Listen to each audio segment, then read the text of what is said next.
Namaste. I like the word virtual stage because, in a certain sense, even what we do on the physical plane is a virtual stage. A lot happens within, inside, which is beyond our reckoning. And we are largely actors who do not know the forces that push us. And it's an immense array of forces which move us, that make us speak, that make us think, feel, will, countless suggestions. And as long as we act under the impulsion of these forces, there cannot be any real freedom in the true sense of the word. So, with this, I would initiate the talk, a brief talk followed by question answers, as I am told, on the meaning of freedom and inner Swaraj. So, freedom, now the beauty of all these terms that we use, we are the human beings who use words. Otherwise, at an animal level, we don't use words. The understanding is at a different level. We all give to these words a certain standardized definition based on a common ground of human experience. So, when we use the word freedom, each one has his own understanding, and there is, of course, a dictionary meaning to the word.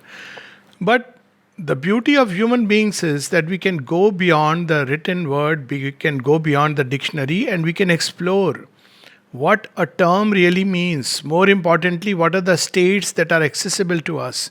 Right now, we are not a privy to many things. Let's take an example of the word truth. Now, very often we'll see truth is a bare reality, truth is harsh, etc., etc. But all these are cliches till we have really discovered what truth is. What it means is that which alone is the imperishable, immutable substrate that support the entire creation, meaning thereby, even when everything else collapses and goes away, there is something which remains. Call it source, call it origin, call it God, and that is truth. So the way we understand truth is very different.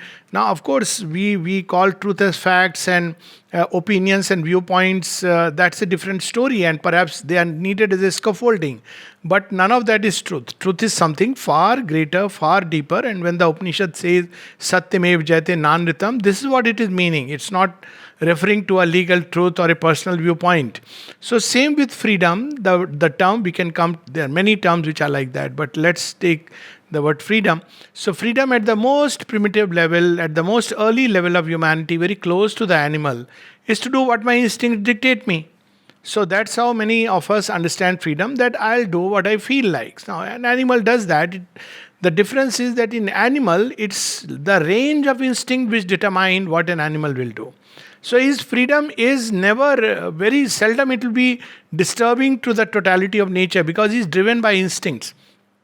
But in man, the problem is there has to be conscious choices. That's our path, or that's the thing given to us. So when we begin to be driven by instincts and use the word freedom, basically what we mean is living life like animals do is freedom. So obviously that is an absurdity because it's even if by some strange means we could try that, it won't be possible to go very far because sooner or later my freedom is going to contradict somebody else's freedom. It cannot be at the cost of somebody's freedom because that's how human system operates. So we can't behave like a tiger and devour a deer and say, well, in my freedom, I felt like I am mighty and I will do what I feel like. So that's not freedom. Yet, this is the commonest way we understand freedom. We as a race, I mean, not among those who are a little bit enlightened.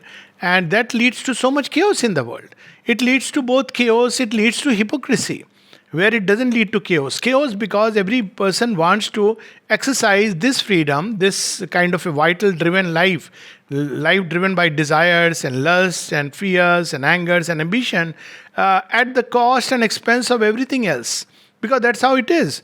And at the end, it ransacks the whole fabric of society, of human civilization, and we know its results. So, where this kind of a freedom becomes a way of life, then we are actually degenerating or gravitating towards not just animal, but far worse. Because animal is still living in a narrow range with narrow capacities. An animal, if he is angry, will probably, driven by his hunger, will devour a deer, and that's the end of the story. He'll use his claws and teeth. But if a human being takes this route, then he will devour using means which are far more sophisticated that mind has developed. And he will not be satisfied with just a deer. He will want a whole society of deer to be exterminated. So that's the problem we face today, which Sri Aurobindo beautifully put his on spot in 1914, during the series of writings in the Arya in the Life Divine, that what we are facing is an evolutionary crisis.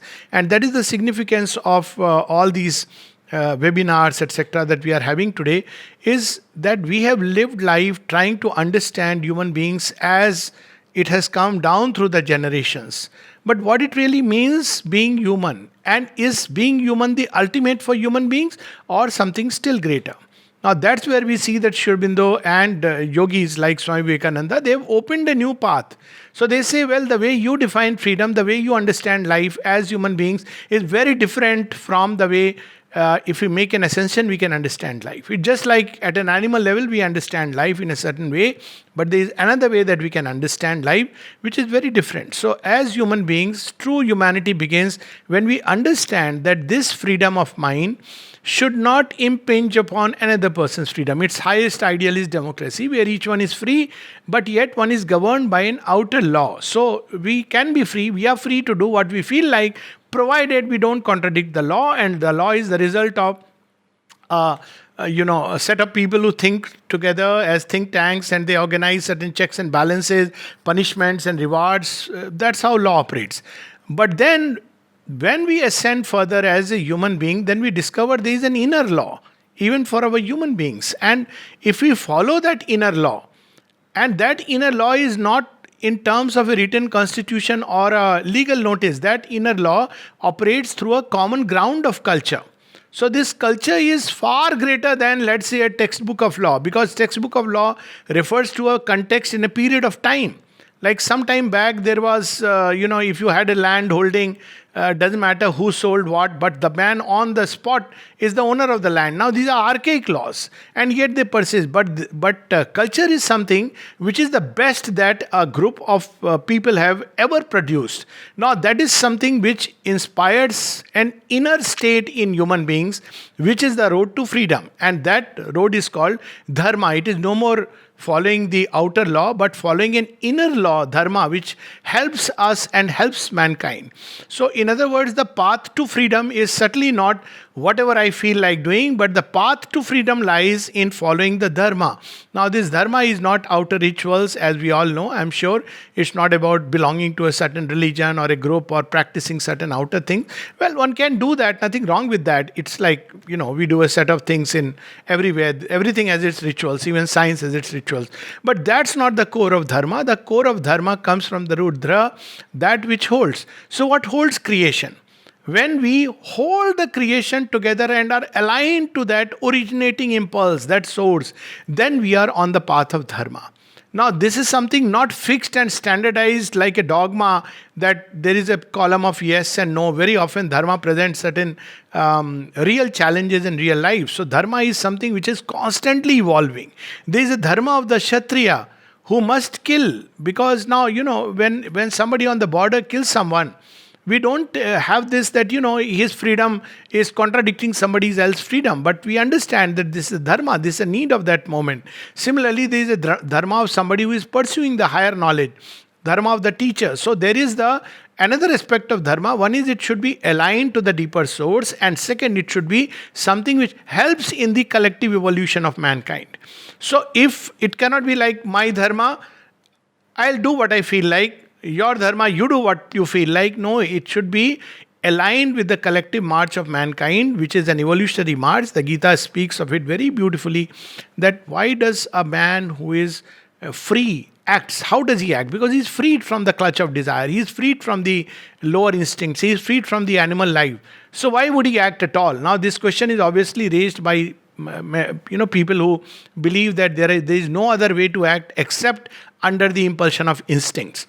So the Gita gives a very beautiful answer. It says three things it focuses on. One is he acts according to Swadharma. Swadharma is the deepest cry within me, the angst, the existential aspect, that which seeks expression in me from the very core. And this Swadharma is lost because of, parents and modern education.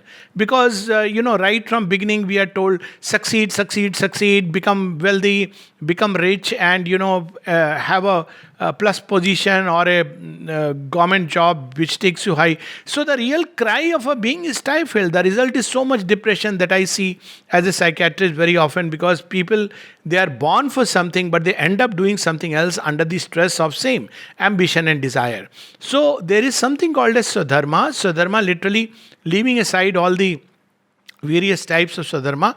But Swadharma, what is my cry within me? What is it that I represent in this universe? What is my role? And that is something to be discovered. That is a very important aspect of education. An education which equips individuals with degrees and capacities to earn, to succeed materially, to get a job, but doesn't teach us what Swadharma is an education which is bound to, at some point or the other, lead to a collapse of a civilization and a society. This is a inevitable course that it will happen unless we integrate this deeper understanding of a human being with our educational system. And I suppose this kind of webinar, I'm partly responding to the question that what is different. This is the difference, that we are trying to understand who we are, why we are, these deeper questions. Otherwise the standard protocol is, how to fulfill certain things which are outwardly, how to make India better in terms of the outer law, rules, regulations, economics, and politics, which is okay. But until we know who we are, so that's what it means. So we have different kinds of self within us, from morning to night, with change of seasons, from childhood to adulthood to old age. We discover these different selves. So Swadharma is something which is about an individual and what should be his action, his dealing with life, his impulsion, his motive power, the engines that should move him. Now, that if he follows, then he moves on the royal road to freedom. This is what freedom is. Then, second level, Swadharma is the second understanding of freedom is what does a man who is free is engaged in? Well, the Gita uses two terms, Sarva Bhuta Hite Rata. So such a person is busy, engaged in the good of all creatures. Good means what? Good is not about, giving blankets, or good is not about feeding the poor. Good is about what is really good inside human beings, to bring it out. Let's take a very simple example. In our everyday life, we meet 100 people, hundreds of people. So how do we deal with them? We can deal with them thinking only of what is negative about them. And thereby, what are we doing? We are strengthening the tendency which we actually don't want in that person. Whereas, Sarva Bhut Hite Rata, one aspect of it is goodwill. That, well, when we meet a human being, there is a goodwill in everyone. There is something good, beautiful. Look at Ramayana. Even with his so-called arch enemy Ravana, Rama is able to see something good. He keeps stalling the war till God knows, till a time when he is capable of decimating the whole thing. So that is called Sarva Bhutite Rata. Same thing we see in Mahabharata. Shri Krishna tries because he sees some good in Karna, some good in Bhishma, some good in Drona, even in Duryodhana. So he tries that let it be stalled for a point of time.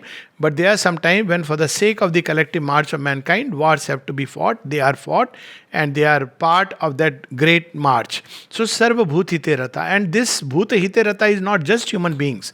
Now otherwise we can say that, okay, I am doing good for humanity. Humanity is not sufficient. A humanity which devours animal life, which destroys ransacks earth, plants, mountains, such a humanity will one day be, implode and collapse under its own weight. So, Sarva Bhutite Rata means all the elements, everything should be in balance. And all these elements that weave the fabric of creation at every level. So, that is the march of mankind. The second aspect of this dharma which leads us to freedom is Lok Sangraharth, to hold the people together. So, there is nothing like my individual freedom alone. Yes, it's important. So, dharma takes care of that. But also it should be to hold Lok Sangraharth. How can I hold? How can I exercise my freedom in a way that it's an inclusive freedom. It's not an exclusive freedom. When a group, or whether it be religious, secular, ideological, doesn't matter. When a group starts asserting its own freedom, or an individual, at the expense of another group, then it is going contrary to this great word of the Gita, which is Lok Sangrahat. So while we all have our freedom, but this freedom is not meant to destroy other freedom. See, when Sri Aurobindo spoke about Swaraj, so he already clarified it that there is a political freedom and there is a inner freedom. And he says that political freedom is necessary, but necessary so that we can have the inner freedom to be ourselves. Because if I remain a slave, if all my time, all my life is at the mercy of somebody else, how can I really exercise my true Swadharma and really develop along the lines that I have to develop? A slave is neither respected nor, nobody cares for that. So the freedom at two levels. One is the outer Swaraj. Outer Swaraj is essentially that I should have the right to self-determination. There is the political freedom, and that's a fundamental necessity because, paradhin sapne hu sukh nahi. And the second freedom, when we have the political freedom, what do we do with that freedom? That is the inner Swaraj. That now we have the freedom, we are no more under the subjection of, let's say, the colonial rule or anything, all other forces. Now, how we use this state of freedom, political freedom, is what is called as inner Swaraj. Meaning thereby, now we should discover who we are as a people. Now, there is a tendency sometimes to prematurely say we are all one, we are all same. Nature contradicts it. It's not about reading a book. In nature, there are multiple varieties, and each adds to the beauty of the whole. So nature doesn't make everything same, everything uniform. That oneness is inside as a deep essence of thing, core of things. But at the same time, there is variety, there is abundance, there is richness. That's how we see in nature that no two leaves are the same, even on the same tree. So unity is in diversity and not in uniformity. So each nation has its own strength. Inner Swaraj essentially applies to a national level. That each nation has its own unique strength. Bring it out, place it before the world as a collective yagna. So there are two kinds of nationalism. One is which is the aggressive nationalism, which is typified in the Ramayana and the Mahabharata with the, Ravana type of nationalism. Or, he has kept his country and its people very well. They all live, they have millions of dollars at that point of time, and it's all a golden Lanka. But it is at the expense of extracting from every other, right up to Dandakaranya, he had invaded and captured and turned them into a Rakshasi. They had lost their civilization. These people had become Rakshasic and Asuric so much that the stamp still carries on. There are people who identify with Ravana. That was the kind of, culture he had, or the lack of it, which he had, spread all around. His chariot stopped post Vindhya because there were the great upholders of the Mithila dynasty and the Ayodhya dynasty. So it stopped there. Otherwise, it would have gone still further. He couldn't cross the Vindhyas to ransack them. But this kind of a thing where each group has its own expression, group life. But this expression should not be to devour others. So Ravana type of nationalism is this. Whereas we see Rama type of nationalism or Krishna type of nationalism. What does Rama do? He conquers Lanka, but he doesn't establish there a military rule of his own type. He hands over the reins to Vibhishana. That's what we see is called as the kind of true nationalism, where he once again allows Vibhishana to bring out the best in that culture.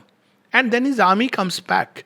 In Kishkinda, he establishes, though he can literally rule it, but he establishes once again Angad and Sugriv that you people take care and become the best. And of course, in the larger umbrella of Chakravarti Samrat. So there are two kinds of nationalisms. One is where we become Swaraj, we gain Swaraj so that we can discover ourselves.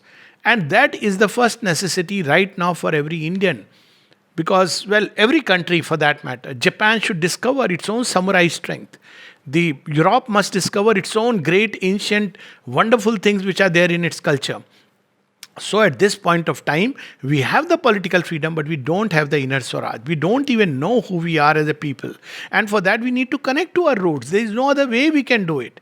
And when we connect to our roots, we should connect it our way, not the way that, Europe tells us. That look here, you have wonderful, you have great, fantastic books which are full of imagination, like Mahabharata and Ramayana, and we start mocking at this own literature. That is the European way of connecting with our roots, because his mind is grooved in a certain way. It's a very crude mind, they Atma Bodh. Whereas when we connect with our own roots, we connect it in a very different way. We are a whole civilization which is erected. It has gone beyond belief and non-belief to the discovery of the essential truth. We are a spiritual race by the very long history. Nowhere else in the world. And as far as India is concerned, of course, this is true of the entire world in a certain way. But India must show the way what really is, what is meant by spiritual freedom. Because, we use this word in the highest sense. What word we use for freedom? We use the word moksha, liberation, mukti. And this moksha is what? It's a freedom from complete ignorance. What is ignorance? Ignorance is that I do not know who I am. I think my body is me. And when the body is, die, we say that man has died. Or I think that my little personality is myself. But the freedom, true freedom, begins when I discover that I am the Avinashi. I am within me is the immutable Lord seated in the heart of all creatures. Freedom begins when I discover that within me is the indestructible, imperishable soul. That is the beginning of freedom. That part which is free. If you read the Sankhya, it's very interesting that there is Prakriti and there is the Purusha element. Now there is a Purusha element in everyone. That is the soul in man. And it can either be completely absorbed, like watching a television. One is absorbed and starts weeping, starts laughing, depending on what is happening in the show. Or even while watching, there is something which can separate completely. So freedom comes when we learn that I am not this nature which is struggling all the time. Of course, it doesn't mean accepting everything in nature, but that's the next part. But first to know who I am. I am a soul which is okay, it's struggling in evolution, but it's not this nature which is bound me. Next step is that I not only am not this nature, but the true soul within, the true self, the Swa within us, but now I want to be the master of nature. It's not that somebody is, to take a practical example, somebody says a harsh word or something happens, somebody insults and my nature reacts with all kinds of, either suggestions, anger, hate, etc. Or there is this television news going around, oh, this illness is coming, and we are all down into fear. Now, this is not autonomy and freedom. This is completely being at the mercy of the whole world forces and their play. Somebody comes and says sweet things to me, praises me, and I feel, oh, he's the best person in the world. This is not freedom. Now, and we can see how this lack of freedom leads to so many problems. Psychophancy develops because of that. All kinds of erroneous decisions take place because of that. Because we are not able to separate. We are completely identified with nature. Hate stories, they all develop because of that. Murderous instincts awaken because of that. Whereas when we have discovered the soul within, then we try to connect with the soul within each individual. And at the same time, we try to master our nature because that is the vantage point. And that mastery of our own nature is truly Swaraj. When I am a master of my own nature, I reign over my being. There is a very beautiful story of the Buddha. This is called Swaraj. And when somebody comes, somebody is very angry and comes and, starts abusing him, even spits at the whole thing. And Buddha is sitting calm and smiling. When he goes away, after everything, then next day he realizes, that he has done a mistake. So he comes to Buddha and says, I'm so sorry, I'm so sorry. Buddha says, sorry for what? He said, I'm the one who insulted you so much yesterday. So Buddha said, but you are not the same person today. You see, that ability to see that inner change, differences of personality, this freedom brings a lot of compassion. It brings a lot of, the whole action becomes very different than when we are a slave to the movements of nature. There is another, it's not about we should not have richness or abundance, but it's about being free like King Janak in spite of all these. And two stories with which maybe, because I suppose there have to be questions, but two little stories which indicate what really Swaraj is. So there is a story of somebody who goes, it's a Sufi story, where someone goes to, visit a Sufi monk, and he sees there and sees there is hardly anything, no furniture, nothing. So he says, why is your house so empty? So the owner of the house, the Sufi, he says, well, I'm a visitor here.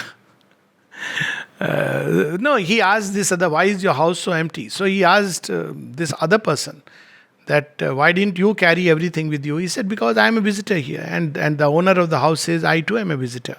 So this is one approach where one is freed from all the external trapping. But there is another approach, which is a more powerful, which is an approach which is unique to India. That in the midst of everything, we can be free. And that story is typified by, Narada going to King Janak to learn about Brahmagyana. And he sees Janak sitting, lording over in a nice throne. His one hand, it was told about Janak that one could apply chandan lep to one hand and put the other hand in kind of fire, and he would remain equal. And when he sees Janak with all those nice dance going on and in a court, all that, beautiful things happen. So Narad is wondering that, how can he have Brahmagyana? And Janak tells him, today you rest, tomorrow we'll discuss. So he is a bit, disgusted. This cannot be Brahmagyana. But still he says, the story is retold as Shukdev or Narad, doesn't matter. The essence is the same. So next day he says, yes sir, I have been sent by so-and-so to have Brahmagyana from you. And he, is partly smiling that perhaps it's a wrong choice. And Janak says, we'll talk about Brahmagyana later, but why don't you go to the city and see it? Now that was the last straw in the proverbial last straw. He said, what is it I have come for Brahmagyana? You should discuss with me, tell me high philosophy according to Vedanta and Upanishad. But he's sending me to the city to see it. He said, okay, fine, so be it. He says, but wait a second, you carry a pot of water with you, fill to the brim. And if a drop falls down, you will get some kind of punishment. Now he comes through the city and Janak asks him, so how was the city? He says, I couldn't enjoy it. Why?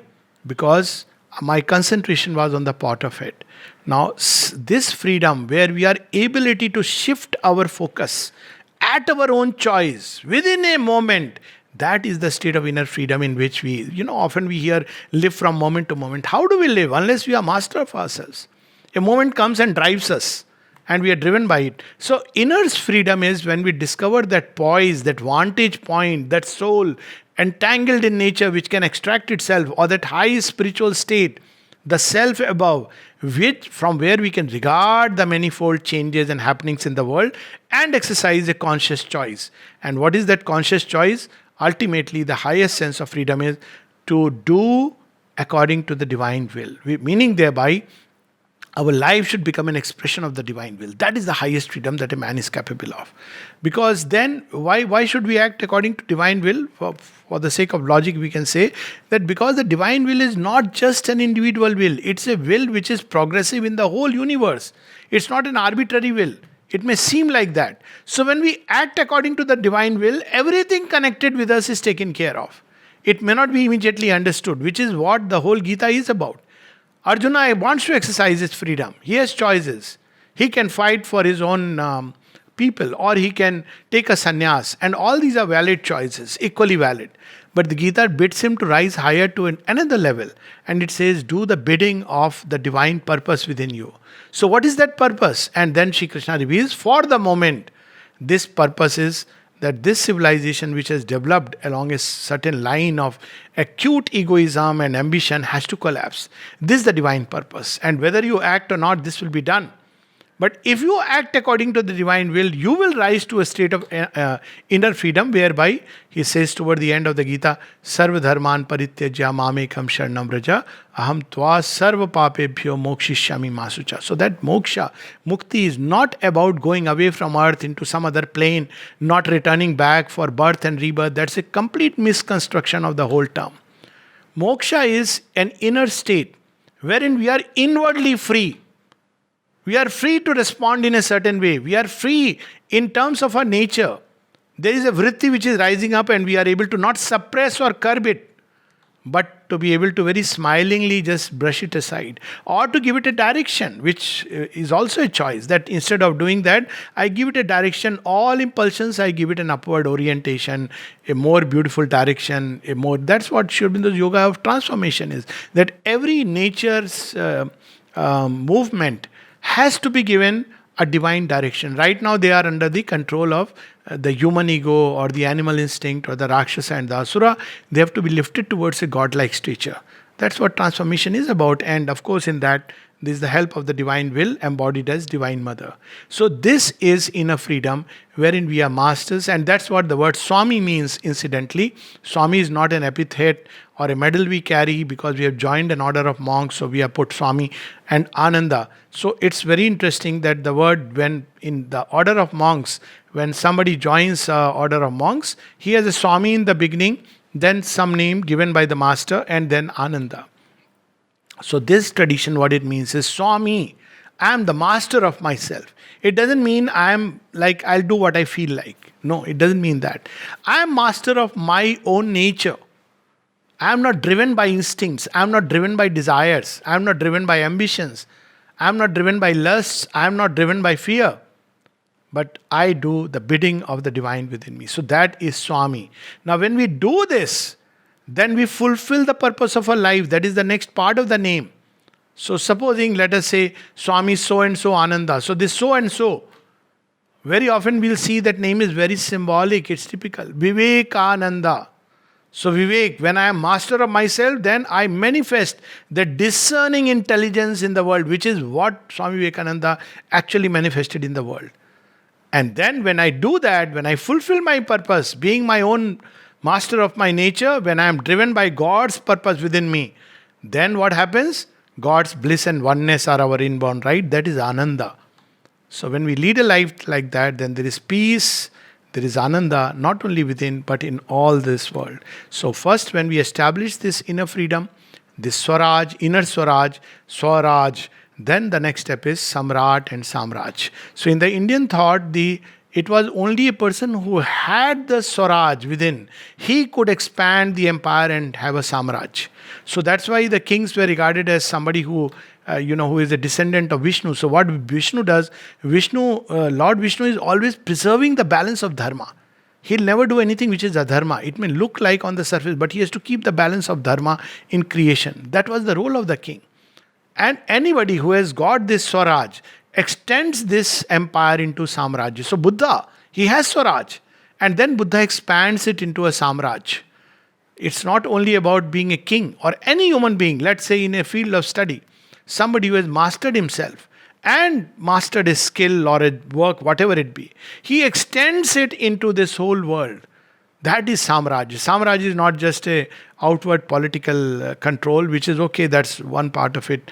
But the real Samraj is that when I have mastered myself, I help in creating a similar kind or even better kind, who knows, by extending into this whole world. Because my consciousness is freed from the clutch of this little formation that I call myself, and therefore I can extend into the whole cosmos, into all creation. Such a human being, when he goes into the world, is ever engaged in Sarva Bhuti Rata. Even if he does nothing, because he is inwardly free, because he is open to the divine forces. When he meets an animal, when he communicates with a plant, when he meets human being, he is constantly a receptacle and a dynamo for God's work. He is pouring the divine forces into this world. He doesn't have to be recognized by anyone. He doesn't have to be known or well known, unknown. None of this matters, because he is not doing anything for that purpose. His mere presence is enough to extend God's Samraj, the true Samraj, which has been misunderstood by, in a limited way, the divine Samraj. He is the Samrat, but when we limit him to my God is the Samrat and another God is not the Samrat, then we have clashes.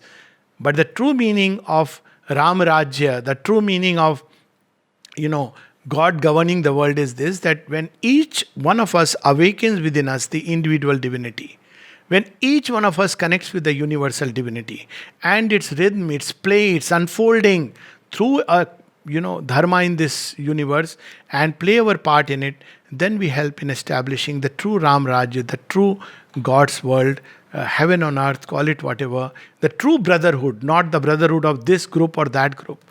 And world becomes beautiful and harmonious and a little more peaceful by the presence of such human beings. That is the state to which we must rise, and for that, India must show the way. That's why India has gained political freedom. It has gained outer Swaraj for this purpose, because it has to lead humanity in that this work nobody else can lead, because they don't even have an idea that what it means. And we are very fortunate, extremely fortunate to be born in this country where right from mother's milk we have taken these things. Though unfortunately last few decades, I must say that there has been a concerted attempt to, like Putna destroying Krishna in the moment he comes, or like Kansa, to destroy this true virasat that we have received from the great rishis who are our ancestors. Our ancestors are not just my grandfather and great, but those who established in this land the ring of dharma, the urge towards spiritual ascension, the methods towards self conquest. And we must awaken to that and show to the world what is true freedom and lead the world towards true freedom, which is the freedom of the soul, the freedom of the spirit, which alone can rescue mankind out of the morass in which it is caught. Thank you so much. I would rather welcome questions. Please feel free to ask. Thank you, sir. Thank you for such an enlightened session. What I understand is dharma is not the truth, rather, it's a way of finding the truth. And if your current opinions or current findings change your opinions about the past, it doesn't mean that the past was false, but you have learned a new path of knowing the truth. Now I would request my co-coordinator, Mr. Meg Goswami, to please chair the Q&A session. Thank you, sir. Good morning, sir.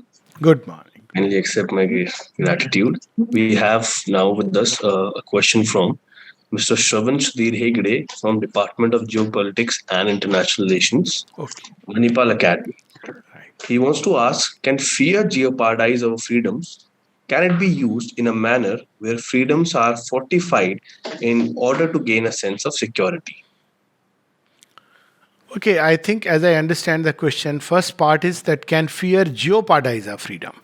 On the other hand, it's about fear creating a sense of security. Well, fear is the worst kind of response. If we look at the ontogenesis of fear, and it's not about views and opinions, but we can observe nature. We don't need to read a book actually to understand this. Fear is the most primitive response of an organism to preserve itself. So, to that extent, the question, there is an interconnectedness. But the problem of fear is it starts with self preservation, but it goes at extermination of everything that is around it. Because in fear, out of fear, many of the groups you will see, they start playing the, we are martyrs, we are the ones who have suffered, because this fear is inducing people to do that. The people who in fear have committed crimes, deadly crimes, fear, suspicion, it comes across because they are afraid that tomorrow something may happen, and they have almost, Suez Canal crisis and many others where people were on the push button for a nuclear war. So we need to understand that while fear has a role when we are not yet awakened, in an animal consciousness, it is this fear which makes a person shrink and avoid that which is dangerous. But as human beings, as we grow, we realize that there is something much higher in us. Of course, we must avoid things which are harmful or dangerous. We should not be indiscriminating. And that can be done by a higher discerning intelligence. That's the path for man. The path of fear, where an animal is afraid and it stays within its limit, is fine at a level of the animal kind. But if we adopt that path, because of the presence of the mind, it gets amplified, it gets into very many distorted tangles. In animals, it doesn't happen. Animal is afraid, it lives within its den. In human beings, because the mind is there and mind apprehends possibilities. So the moment fear comes in, it starts seeing an enemy where there is none. It starts feeling an enemy's breath right next to the neck. It starts suspecting everybody. I mean, at an extreme, as a psychiatrist, I see so many people, driven by fear, and eventually it shuts one in a hole of depression and suspicion. which is not a healthy thing for human being. But instead of fear, yes, we need to be careful and cautious. There is no doubt about it. If we just say all is one, all is God, then we are doing a very, very dangerous practice. But replace fear with true knowledge, with true discernment. So a person may, I'll give an example in medical science. There are people who say, if I take curd, I will fall ill. If I take imli, tamarind, I'll fall ill. And they are all the time afraid of everything. And this fear becomes like a self-fulfilling prophecy. Because we have fear in the mind instead of faith, we are all the time, our body is working along those lines. So the moment we take curd, we fall sick. Not because of the curd, but because of the fear. So fear is a very strong suggestion which prevents us from advancing. It becomes like a self-fulfilling prophecy. Tell a child that you are useless, the child ends up, fulfilling that. Whereas the right response should be discernment. If the moment I have an information, I took curd and I fall sick, our discerning intelligence should say, well, is it curd or something else? That's how science proceeds. So fear is a very unscientific and irrational response. It should be replaced with either reason or, still higher than reason, a discernment which tells us what is the right course of action, keeping in mind all the possibilities at a given point of time. And if we don't do it, then of course we run the risk of being run over. That was what classical example is with Sri Aurobindo when Hitler was, all around, he was expanding his empire. And there were people within India, and I don't want to name them, who felt that it's very nice to shake hands with Hitler because Britishers are our common enemies. Now this was even justified in many ways. But Sri Aurobindo had the discernment to see that this is a very dangerous thing one is doing. Because it's like literally at a very practical level, there are people who form political connections, high political connections. I'm not talking of good politicians. There are good politicians, of course. Or they form bonds with certain nations. You know what's happening in now in Lanka. I hope they are cautious. Or Pakistan. They become vassal states because of fear. They go to a more powerful person to form a bond. Not realizing that it is the same old story. Like when you have a don to protect you, this don will protect you but also usurp you, because that's his nature. So you don't keep a snake to guard your house, because one day he'll bite you. So that's where we must understand that fear at individual level and collective level should be replaced with a discerning intelligence, which is also important for security. Safety is important. Why it is important is not because one has to fight, but because without that, otherwise if freedom is taken away, the same question, political freedom, then can we really exercise the evolutionary impulsion within us? No. If let's say Hitler had come, or the Chinese came into India almost, then can an average Indian really talk about spiritual freedom, evolution, growth, being Indian? Nothing, because now you are a subject nation. So we don't want once again a scenario where there is even the outer Swaraj is taken away. So we have to have the discernment. But at the same time, we must have a strong discernment, not fear. Fear makes us weak, paralyzes us. When we are in front of somebody whom we think dominates us and we are afraid of that person, we make responses which are not the right one. There are animals, when they are being preyed upon, at a point when they feel that the enemy is too close, they become too docile. They literally almost enjoy being devoured. It's a known thing, Stockholm syndrome and all these things are the product of this. They believe that now the enemy is going to kill me. So they start sympathizing with the enemy as if, they are becoming a martyr and doing a very good thing by being killed. So fear should be out, is the worst kind of impurity that one can have. At a national level, it leads to so much chaos, so much unwanted, waste of human life, resources, and efforts. But yes, discernment, yes. Lack of fear doesn't mean disregarding national security, like in any individual, so in a group life. One must have a discerning intelligence and safeguard the nation, not because it wants to expand, but because safeguarding a nation is to help a group to develop along its own lines. Otherwise, it cannot develop. That's why last 50, 60, 1 century we see most of the subject nations have become independent, one way or the other. Because that is an impulsion in nature now. Namaste. Thank you so much, sir. Yeah. Being a psychologist, I got most of your analogies on a personal level Yeah. with sheer example of classical conditioning of the Kurd. Yeah, that's Yeah, it. cognitive corrections are one of the basic parts of therapies as well. Yeah. So we should True. utilize them in day-to-day life. Yeah. Another question, which is from Himachal Pradesh by Ms. Priyanka Sharma. Okay. She asked that, just 1 minute.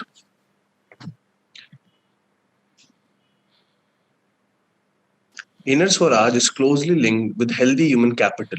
As we are heading towards the aim of Atmanirbharta, what basic changes can be brought in school curriculum to guide school children toward the same in the very initial school?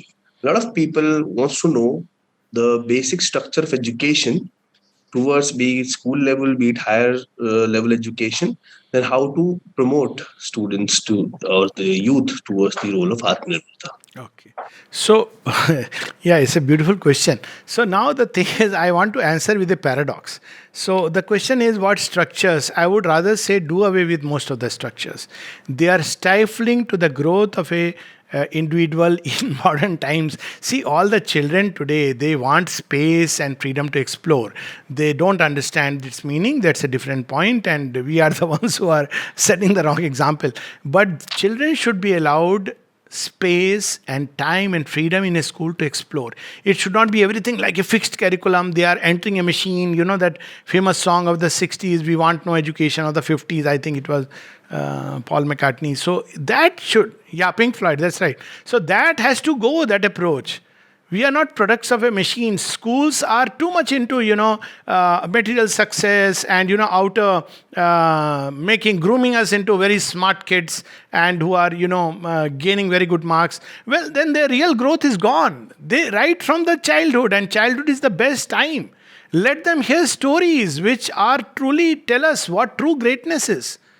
And through these stories to allow them to explore. Now, it obviously means a lot of change. If we have, let's say, a ratio of 30 students and one teacher, it's an impossibility.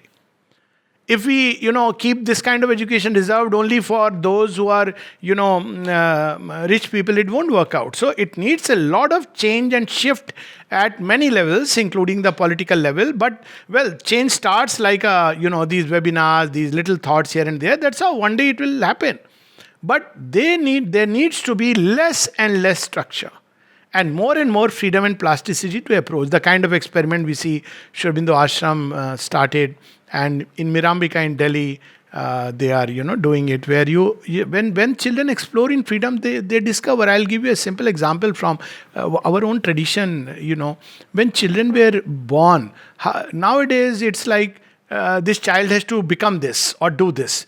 Now, how did they used to do it? There was a very simple way. Children were, few things were placed in front of them. I don't know if anybody has experienced this dawat, which was the ink pot, and a little, innocuous dagger, of course, inside the sheath. And things like, cooking or a paper with drawing. And it was seen which way the child is naturally inclined. Now, I'm not saying this is a foolproof method or a method we should use now. But the principle was that the child's soul will tell you what it is really drawn towards. This is important. That's what free progress means. Each child is unique. To bring out that uniqueness, now, there is, of course, a collective aspect, but that uniqueness is important. So, we must allow that freedom. It means a lot more interaction at a personal level, barring the curriculum. So, right now, the focus is on subjects, but there is no focus on the child. Now, even if we don't keep a separate subject like value education or, things like self-exploration, I prefer that term more than, well, they are two different things. Value education sometimes goes along moral science, which gets very boring. But simply self-exploration, where children discover themselves and they discover who they are, what they are really interested in, and I suppose every school should have, not only as children as they grow up. The teacher should observe these things in a child and note it. So just as we have a report card, language this much and that grade or that, instead of grade or marks, there should be like child's natural innate faculties, temperaments. And this report card should also be filled by the parents, because they don't understand all this. They say at the end of the day, we have sent our child to become a product. What we could not become, let the child become. Or the way we became, let the child become that. So that's making a child beaten into a fixed shape with parents have decided, or the teachers have decided, is definitely doing a great harm. Let them explore, discover, keep space, time, energy, pay special attention to self exploration of children. What will the teachers do? They'll be moderators, like ancient Gurukul. So in a Gurukul, people went and each one was treated with that kind of, like free progress example is during the, when Pandavas, Kauravas, all of them were learning the Shastra Vidya. Dronacharya taught certain great Astra Vidyas to Arjuna because he saw that here is the right candidate. He didn't teach it to everybody because maybe somebody could have even become a, he almost, it almost happened when Ashwatthama learnt it. Equally, he didn't teach to Eklavya because he saw that here is a man who, at the behest of simply there is a dog barking at him, and he kills the dog so brutally and mercilessly with all the arrows going into his mouth. It's a very cruel consciousness. So it's very dangerous to have that. So each one, we have to help a child explore and discover. And this standardized practice of a standardized everything is a mental way of doing it. That's the way democracy operates. But it misses upon the unique inner truth of an individual. So true inner freedom, Swaraj, Swadharma, they will just remain words if we put them into a standard slot. This is the way it is done in the West, and we have just accepted that system. But in India, it never was like that, and it should one day. We hope that there will be educational institutions which will allow the scope of self exploration of a child, and a society and a world which accepts them. At the end of the day, I mean, a parent should be fine if a child says, I want to do work with hands and be a good carpenter. Parents should understand there's nothing wrong with it. It also means a value for work. The whole society must shift. Right now, are a carpenter, we don't mind going to a big store and paying huge amount of money for a T-shirt, which actually costs much less because it's a branded store. But to a carpenter, we try to haggle. So there has to be a shift within everyone that we respect each one's dharma. We respect that here is an individual who is doing his carpentry work wonderfully and deserves everything that we need to give him. So it's a whole shift that is required at several levels. And the term for that shift is, how to have that shift is change of consciousness. It is done in an inner way, and every teacher should first focus on their own change of consciousness. When they change, when parents change, then naturally it will get transmitted into children. As such, these children are harbingers of change in today's times. They just need a little atmosphere wherein they can blossom fully. So create that atmosphere in the school for exploration, for discovering themselves. And the teachers and parents should also discover themselves. That is a big problem, because this knowledge cannot be transmitted just by the intellectual mind. We should discover, and as we discover, we transmit it into children. All right? Namaste. Okay, thank you. Thank you so much, sir. As we all know that this is the third day of our program. So we have a participant here who want to express the learning and experiences he has till now. So I will request Rohit R to please unmute. Mr. Rohit, are you there? Yes, sir. Can you hear me? Yes, it's perfect. Yes. Okay, so first thing, good morning to all present here. And sir, it was a great session listening to you, Alok sir. You actually motivated me, and it was a very good morning speech. So thanks for that. And first, I would like to say is that I've attended many seminars, but very few webinars. But Auro University's webinar gave me the same seminar experience, because it is very easy to get zoned out in a webinar. But then over here, there was no room for me to get zoned out. So it was that great. So speaking about Atmanirbharta Bharat, actually I had a very vague knowledge about Atmanirbharta Bharat. So what was in my mind was, I just knew that okay, Atmanirbharta is just towards creating a sustainable economy or a self-reliant economy. That is what only the vague meaning I had. But now, after these 3 days of the session, I got a much better understanding about what is Atmanirbharta Bharat and how does it play a major role in our life. Like for example, in yesterday's session, as Vivek sir told us, how did Atmanirbharta play a major role in his life, where he was a part of a team which was involved in creating a supercomputer, so which was a great achievement. So now I've got a much better knowledge about what is Atmanirbharta and how I can adopt it in my life. So to speaking of which, how I can use this Atmanirbharta in my life is, since now I'm still an undergraduate, I'm not yet graduated, so I can't start my own business. So, but at a student level or at a consumer level, what I feel I can do is that I can promote more of Make in India. So, doing this, I feel I can substitute the imported goods. And as today Alok sir told us, we can respect the dharma of the Indian manufacturers. So I feel yes, I can contribute towards that. I can respect the efforts put in by the Indian manufacturers. So this is what is my key takeaways for these three sessions, whatever I have attended these 3 days. So thank you for allowing me to speak. Thank you, sir. It's wonderful. Thank you so much, Rohit. It was, I think, the major initiative which we took of empowering the youth and making them understand the concept. I think we are reaching towards the goal. Thank you so much. Sir, coming back to you, we have another question, and it is related to Namaste, sir. As far as I have understood, that inner Swaraj means attaining absolute clarity about the self. Attaining this clarity is on an individual level. How can it be attained on a societal plane? Okay, good question. So, yeah, is that all or something else? Yeah, yes. Okay. So that's a good question about Swaraj. Clarity comes by knowing the self, the true self. Raj is something else. It's about reigning. So where do we reign? Swaraj means to Raj karna. So we reign over our nature. So merely knowing the self is not enough unless this extends over a mastery of our own nature. So there are people, for example, by certain meditative practices, etc., we can discover ourselves and have clarity about who we are. We can even have an intellectual clarity over who we are. But we remain still subject to the ways of nature, its dominations, all kinds of instincts and fears. So that's not really Swaraj. Swaraj is, yes, discovering oneself is first step. Mastery of this true self over nature is the next step. So this is one part. Now, how can we do it at a collective level? Again, so each nation, as I said, discovery, this is a Swadharma. This is each one's unique path that they will choose. This Swadharma means an inner state as well as an outer expression. The job or work or tendency that we need to express in this world. It's our own gift to this world in the world yagna. But at the national level, let us say, there is also a national yagya. There is, anyways, it is going on. And it is something being done at a much larger scale. And that's why we see all these nations are going through all these turbulent phases, because there is not just an individual being. Nation has a nation's soul. It tries to assert itself through whom? Through individuals.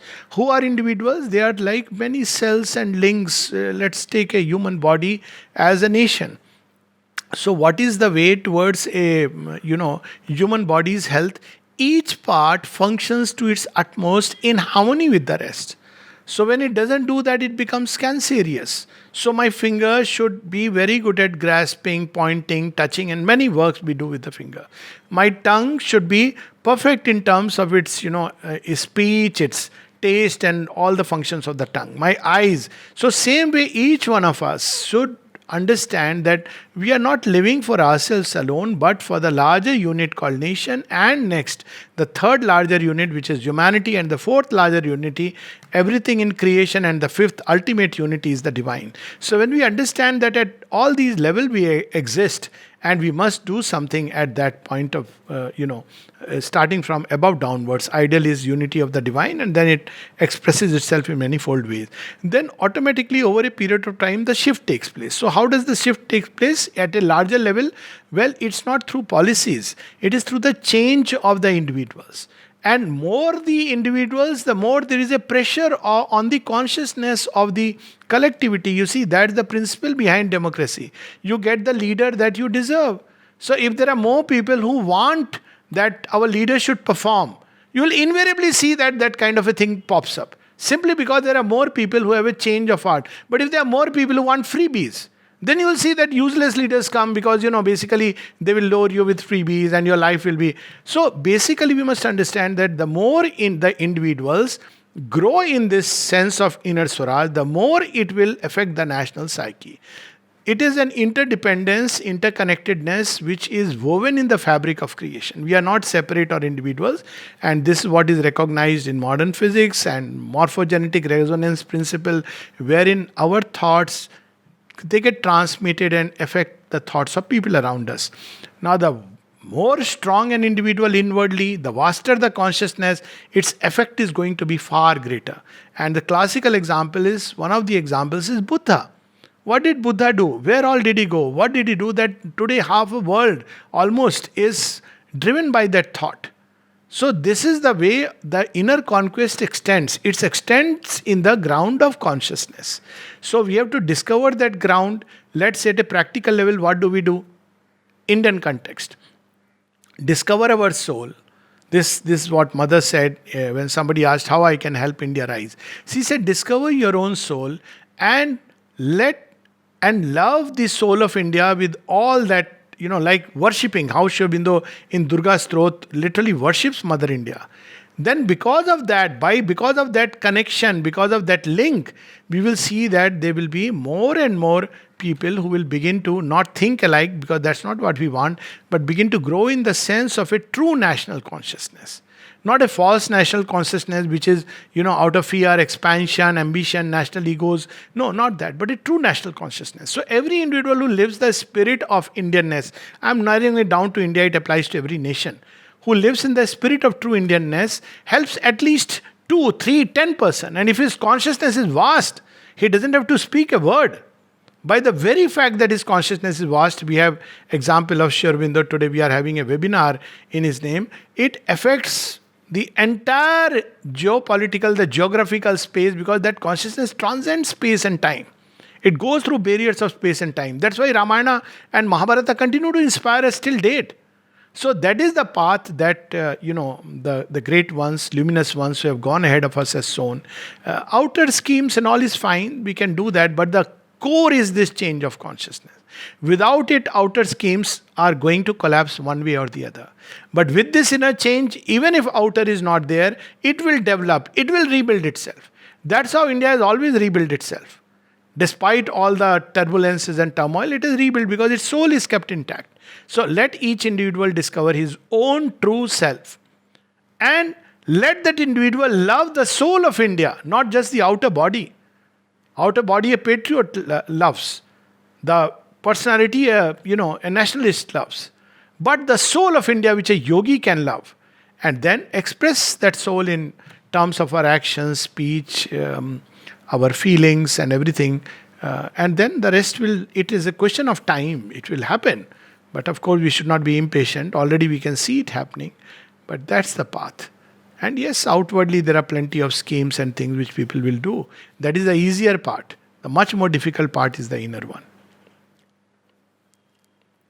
Thank you. Thank you so much, sir. I hope it answers the queries of our participants very well. A lot of questions are on one particular topic, so I would just combine them and ask them, sir. I'll just mix two questions. One, people want to know that when we talk about Atmanirbharta and when we talk about freedom, Swaraj, so with freedom comes the fear, the anxiety, or all the bad thoughts. Another thing is that with the freedom, one should, like it's there in the heritage, there with all of us. So one should adhere to the rules of the past, or we should create new rules and keep creating newer ones further. Okay. So I'll start with the second one. It's much easier to address, because first one I am not sure I've fully understood, because freedom involves freedom from fear also. So true freedom really gives us freedom, unless we mean Atmanirbharta in a very external sense. In which case, yes, there are fears, because it's like almost becoming like a closed community which wants to depend only upon its own people, and it's not supported by outside. But that's not the real meaning of freedom. So this I think part that answers the question very well. Yeah. So that's what I want to explain. When we wake up, since we are at the first part, when we wake up to our own strengths, then fear vanishes, because we discover that what we can create. It's not about cutting ourselves from. Atmanirbharta is not that, I'll cut myself from the whole world. It's about I'll discover my own strengths and bring out the best from it in a larger interconnectedness of the world and, of course, global community. So this is one part of it. And the second part, what was the second part? It's about that how we should adhere to the rules of the past. Yeah. Okay. I got that. Sorry. Yeah. So we must understand that the past is not about rules. Rules now, just as every human being has an outer body and outer way of life, habits, etc., and then he has an inner being, which is about our thoughts, feelings, unseen personality within us, and then we have a core, which is the soul. So the rules and regulations of the past are merely the outer body. They are bound to be broken and new things come up. It's like we die and we are reborn in new bodies. So outer rules and regulations, if we only think that that is what we are, then it's a path of decline. Obviously, dharma will unfold itself in different age. Take, for example, I mean, I'm all for Sanskrit as a national language. It's something wonderful. But can we say that today we'll start everybody teaching in Sanskrit? No. Time has moved on. There is English. It has its own beauty. There is regional languages have come up. So they also should come up. All of them should come up into a beautiful way and create a much larger harmony. So in olden times, people used to wear dhoti. Now today, I mean, dhoti is a wonderful dress. I mean, I personally love it. But at the same time, I don't mean that, we should say everybody should wear a dhoti, otherwise you're not. So, outer things are bound to change in the progressive march of mankind. But what is important is the inner thing. The core should remain intact, and that core will rebuild itself in different ways. It's like a constant new discovery. I'll give another example in modern context. Say there are Indians who are in India, and there are Indians who are abroad. Now, beauty is when an Indian goes abroad, outwardly he may adopt a language, he may, obviously his dress and ways of life change. But I'll tell you one thing, he carries the soul of India there and infuses its spirit into that culture, and there is a beautiful something which comes out of all that process. So, outwardly, it looks like he has changed, but if he keeps his core intact, of course, there are people who lose their core or perhaps had never discovered it. Now, I am not speaking of that. But if you keep your core intact and rediscover and reinvent yourself. Now, even within the context of, let's say, the Indian society, things will change. After all, in the Vedic times, for instance, there were not so many temples, perhaps there were none. The whole focus was on an inner path. Then over a period of time, we became more and more, external things. External things are important at one level because they become ways and means to knit the body of a society. See how the Ganpati Puja, which nowadays, everybody enjoys, Ganpati Bappa Moria, how this came in. This was basically Tilak, Bal Gangadhar Tilak, who, helped knit a whole society around a common action. It didn't exist in the, Shiv Puran doesn't talk about a festival like that. So outward rituals, common practices are ways through which humanity, most external body gets knit. But they should not become rigid, to be enforced fully on every individual. And if you don't do it, then you are, doing blasphemy. Then we are taking the path of those religions or cultures which only focus on the outer and forget that the outer derives its strength from the inner. So this is what is important, that we must know that there will be some outer ways to connect, but they should be flexible. They should change and evolve with a period of time. In ancient times, girls didn't go to temple when they had periods. Now, this is a rule of hygiene. Probably that kind of pads were not there. Padman was not there. Now we have, ways to protect ourselves. Not that God doesn't want us to go. Of course, there are occult aspects and all we can, enter into. But still we are going to the divine. Him who is beyond everything. So the moment we make a very strict rule, then we are, becoming little rigid. So while it's all right, there will be some, some changes. Like on death, there are a lot of ceremonies, rituals centered around death. Now, if you see our own tradition, there is something very beautiful about breaking and going beyond. How does Rama offer Shraddha to Dashratha? Read it, you will see it's very interesting. How does he do the last rites of Jatayu? It's very fascinating that in our own tradition, there is this tendency to go beyond tradition. And now I'm talking of the Indian context. Krishna, he replaces Indra Puja by Govardhan Puja. It was blasphemous. Even Indra gets annoyed. What are you doing? So we must understand that outer things will evolve, must evolve. But they must evolve keeping the spirit of a culture intact. If they start becoming an imitation of some other, culture, then that is dangerous. That I'll dress the way I want to, I'll do what I want to. Now that culture with a Deha Atma Bodh. I mean, that line is very thin. I don't want to wear a dhoti, I don't want to wear a sari. It's perfectly fine. It should be like that. Girls wearing a jeans, perfectly fine. But if we start, a kind of show and glamour and, all kinds of revelatory things, now that's where we must understand that's about pleasure. We are seeking pleasure. We are not a society who have sought pleasure as the goal of life. We are not a hedonistic society. We are a society which have always believed in self-transcendence, self-mastery. This is what Indianness is about. So while we have variety of colors and dresses and everything, but we understand this, that when our dress should be an expression of who we are.